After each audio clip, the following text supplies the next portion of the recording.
नमस्ते सदावत्सले मातृभूमि। जय हिंद दोस्तों, स्वागत है आप सबका। आज की टॉप डिफेंस हेडलाइंस है। 15 महीनों के अंतराल के बाद चाइना भारत में अपने अगले एम्बेसडर की नियुक्ति करने जा रहा है।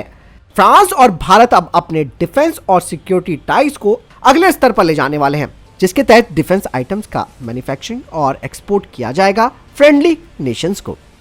भारत और सऊदी अरेबिया का जॉइंट मिलिट्री एक्सरसाइज सदा टेंसिक राजस्थान में शुरू हो गया है। भारतीय नौसेना के आईएनएस सुमित्रा ने 19 पाकिस्तानी नेशनल्स को बचाया। T-90 मेन बैटल टैंक के बाद अब भारतीय सेना अपने T-70 टैंक्स को सोफिस्टिकेटेड कोप केज आर्मर से लैस कर रही है। मॉडर्न ATGM और लॉइटरिंग म्यूनिशन से इन्हें बचाएगा। DRDO ने एक cutting edge next generation protection system बनाया है टैंक्स के लिए, जो कि टैंक्स को loitering munition, laser guided weapons और लो कॉस्ट यानी कि सस्ते हथियारों से एक मजबूत कवर प्रदान करेगा, खासकर की टॉप अटैक मैन्यूवर्स में। बढ़ते पहले डिफेंस अपडेट की तरफ। ब्रिटिश फर्म रॉल्स रॉयस ने 7 सालों की एक डील की है हैदराबाद आधारित आजाद इंजीनियरिंग के साथ, जिसके तहत वो मिलिट्री एयरक्राफ्ट इंजन के क्रिटिकल कंपोनेंट्स की सप्लाई करेंगे। और ये जो एग्रीमेंट है वो हाईली इंटीग्रेटेड रोटेटिंग कंपोनेंट्स के लिए है, जो कि रॉल्स रॉयस डिफेंस और मिलिट्री इंजन्स में काम आएंगे। और ये एग्रीमेंट भी ऐसे समय पर हुआ है जब DRDO और रॉल्स रॉयस बातचीत कर रहे हैं एक नए इंजन को साथ में मिलकर बनाने को लेकर, जो कि हाई थ्रस्ट इंजन होगा AMCA के लिए, जिसके तहत रॉल्स रॉयस भारत को फुल ट्रांसफर ऑफ टेक्नोलॉजी और इंटेलेक्चुअल प्रॉपर्टी राइट देने को तैयार है। चलिए बढ़ते नेक्स्ट अपडेट की तरफ। भारतीय वायुसेना अब अतिरिक्त ASRAAM ब्लॉक 6 मिसाइल्स को लेगी, लेकिन ये मिसाइलें स्थानीय स्तर पर भारत डायनेमिक्स लिमिटेड के द्वारा बनाई जाएंगी और इनमें अमेरिकी रिस्ट्रिक्शन नहीं होंगे। और स्थानीय स्तर पर बनने वाली ASRAAM ब्लॉक 6 एक स्टैंडर्ड हथियार सिस्टम है शॉर्ट रेंज एयर कॉम्बैट के लिए भारतीय वायुसेना का, और इसे एक्सपोर्ट भी किया जा सकता है, यानी कि इसके निर्यात के अवसर भी काफी हैं। कई देश स्वतंत्र रूप से short range air to air missile को खरीदना चाहते हैं, जो कि ITAR रेगुलेशन से फ्री हो। बढ़ते हैं नेक्स्ट अपडेट की तरफ। भारत और फ्रांस अब राफेल मरीन फाइटर जेट की कीमतों को लेकर नेगोशिएशन कर रहे हैं, जिसके तहत 26 राफेल मरीन फाइटर जेट्स खरीदे जाने हैं। कहा जा रहा है कि जनरल इलेक्शन जो कि भारत में होंगे उसके बाद ही ये डील फाइनल होगी। वहीं फ्रांस की तरफ से कहा गया है कि राफेल के कंपोनेंट सोर्स भारत से ही लिए जाएंगे और राफेल फाइटर जेट का जो सेमी स्ट्रक्चरल एयरफ्रेम है उसे डैसॉल्ट रिलायंस एरोस्पेस लिमिटेड के द्वारा बनाया जाएगा और फिर फ्रांस भेजा जाएगा। इसके अलावा फ्रांस इस बात को लेकर भी राजी है कि M88 जो इंजन है राफेल फाइटर जेट्स के, उनका मेंटेनेंस, रिपेयर और ओवरहॉल फैसिलिटी भारत में होगी और ये एक रीजनल हब होगा इंजन सर्विस का अन्य एशियाई राफेल ऑपरेटर्स के लिए। बढ़ते हैं नेक्स्ट अपडेट की तरफ। DRDO ने घोषणा की है कि उनके द्वारा बनाया गया समूह 120 mm कैनन लॉन्च मिसाइल सफलतापूर्वक इसके ट्रायल्स पूरे हो चुके हैं और ये पूरी तरीके से प्रोडक्शन के लिए तैयार है। इसकी रेंज 5 किलोमीटर है टॉप अटैक लिफ्टेड ट्रेजेक्ट्री में और 2 किलोमीटर की रेंज है डायरेक्टेड एंड फ्लैट ट्रेजेक्ट्री में। इसे अर्जुन मेन बैटल टैंक के लिए डिजाइन और डेवलप किया गया है। इसके फीचर्स की बात की जाए तो इसमें semi active laser homing guidance system लगा है, जो कि अत्याधुनिक मेन बैटल टैंक्स को खत्म कर सकता है। इसके अलावा ये लो फ्लाइंग हेलीकॉप्टर्स को भी खत्म कर सकता है। बढ़ते नेक्स्ट अपडेट की तरफ। भारतीय वायुसेना ने कहा कि आने वाली BrahMos NG air launch cruise missile यानी कि ALCM के साथ वे अपनी आक्रामक शक्ति को बढ़ाने के लिए तैयार है। हाल ही में एयर चीफ मार्शल विवेक राम चौधरी जी ने बताया कि इस मिसाइल में भारतीय वायुसेना गहरी रुचि रखती है और साथ ही इसकी जो स्ट्राइक क्षमता है वो भी जबरदस्त है। बता दें कि ब्रह्मोस NG ALCM अपने पहले वाली ब्रह्मोस A की तुलना में काफी हल्के वजन के लिए जानी जाती है। ब्रह्मोस A का वजन जहां 2.5 टन है, जो सुखोई 30 MK लड़ाकू विमानों के लिए इसकी अनुकूलता को सीमित करता है, जबकि ब्रह्मोस NG लगभग 1 टन कम करती है, यानी कि इसका वजन लगभग 1.5 टन तक कम हो जाता है। वजन में ये महत्वपूर्ण कमी गेम चेंजिंग फायदे खोलती है। ब्रह्मोस A के विपरीत ब्रह्मोस NG में एक व्यापक प्रोफाइल है, जो कि इसे इंडियन एयरफोर्स के प्लेटफॉर्म्स के लिए एक बेहतर अनुकूलता प्रदान करती है।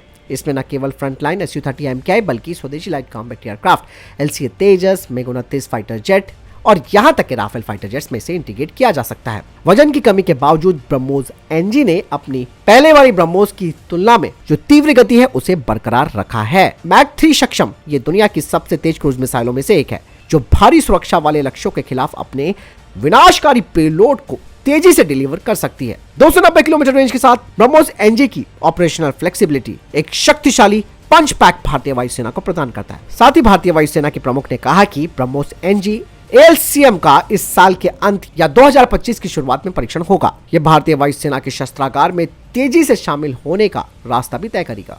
ब्रह्मोस NG ALCM दोस्तों भारत के हवाई हमलों की क्षमता में एक महत्वपूर्ण छलांग लगाती है। वजन कम, जैसे कि मैंने बताया, और इसके अलावा अलग अलग प्लेटफॉर्म्स पे इसे इंटीग्रेट किया जा सकता है। इसीलिए ये एक बहुमुखी और शक्तिशाली हथियार है जो कि भारतीय वायुसेना की आक्रामकता को काफी बढ़ाएगा। परीक्षण जल्द ही होने वाले और एक बड़ा ऑर्डर ब्रह्मोस NG ALCM के लिए दिया जाएगा। 22 से 27 जनवरी तक भारतीय सेना और भारतीय वायुसेना ने उत्तरी बंगाल में एक महत्वपूर्ण चिकन नेक के पास एक्सरसाइज डेविल स्ट्राइक की है।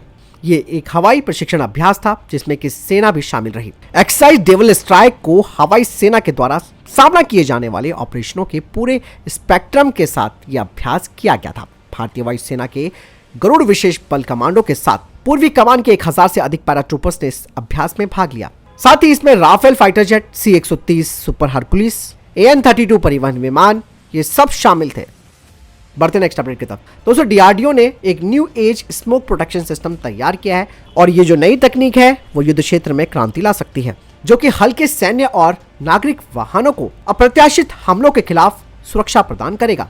इससे पहले DRDO मौजूदा 81 mm anti thermal anti laser smoke grenade, thermal imaging और लेजर उपकरणों का इस्तेमाल करके दुश्मनों के टैंकों को अंधा कर सकती थी, लेकिन इसकी अपनी सीमाएं थी क्योंकि ये केवल भारी बख्तरबंद वाहनों के लिए उपयुक्त है। बता दें कि ये जो नई प्रणाली है उसने इन सभी कमियों को दूर किया और पारंपरिक यानी कि कन्वेंशनल स्मोक प्रोटेक्शन सिस्टम के विपरीत इसमें कई सारी विशेषताएं जोड़ी गई, खास करके डायनेमिक स्मोक स्क्रीन। इसके अलावा बहुत आसानी से इसे तैनात किया जा सकता है, यानी कि स्मोक स्क्रीन को तुरंत तैनात किया जा सकता है, जो कि आश्चर्यजनक हमलों की स्थिति में महत्वपूर्ण सुरक्षा प्रदान करता है। यानी इसके अलावा ड्रोन डिफेंस, स्मोक स्क्रीन वाहनों को इधर उधर घूमने वाले हथियारों और टॉप अटैक करने वाले जो कम लागत वाले ड्रोन है उनसे भी बचा सकता है।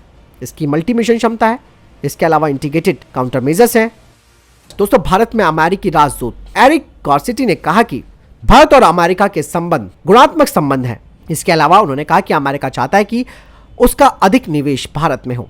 Indo American chamber of commerce द्वारा अमृतकाल आत्मनिर्भर भारत में भारत अमेरिकी संबंधों को मजबूत करना जो विषय था उस पर यह प्रोग्राम आयोजित किया गया। इस दौरान जो एम्बेसडर थे यूएस के, उन्होंने कहा कि भारत में इन्वेस्टमेंट करने के लिए कंपनियों के लिए आसान कॉर्पोरेट टैक्स प्रथाओं और अन्य बाधाओं में ढील दी जानी चाहिए। साथ ही उन्होंने कहा कि भारत को अमेरिका का एक बड़ा व्यापार भागीदार बनने के लिए आगे आना चाहिए। साथ ही उन्होंने कहा कि अगर भारत को अपने लक्ष्य हासिल करने हैं और अमेरिका को अपने लक्ष्य हासिल करने हैं तो निर्यात नियंत्रण और निर्यात नीतियों को बदलना होगा और द्विपक्षीय संबंधों को मजबूत बनाना होगा। यही नहीं, उन्होंने बताया कि अमेरिका ने भारतीयों के लिए 60% अधिक वीजा जारी किए हैं और बहुत कम समय में, पहले की तुलना में लगभग 70% कम समय अब लगता है। आगे उन्होंने बताया कि अमेरिका भारतीयों को वीजा जारी करने में लगने वाले समय को कम करने की कोशिश भी कर रहा है। बढ़ते एक नेक्स्ट अपडेट की तरफ। दोस्तों आज एक बार फिर बीजापुर में नक्सलियों ने हमला किया और इस दौरान भारतीय सेना के 3 जवान वीरगति को प्राप्त हो गए। वहीं 14 जवान घायल बताए जा रहे हैं। मुठभेड़ अभी भी जारी है और कहा यह जा रहा है कि यह हमला STF DRG जवानों पर किया गया। 2021 में भी नक्सलियों ने इसी जगह पर हमला किया था। तो फिलहाल ये अभी तक के टॉप डिफेंस अपडेट्स। वीडियो के सामने कोई प्रश्न जवाब आपको कोई सवाल है कमेंट सेक्शन में लिखकर जरूर पूछ सकते हैं। वीडियो को लाइक शेयर जरूर कीजिएगा। जय हिंद, वंदे मातरम।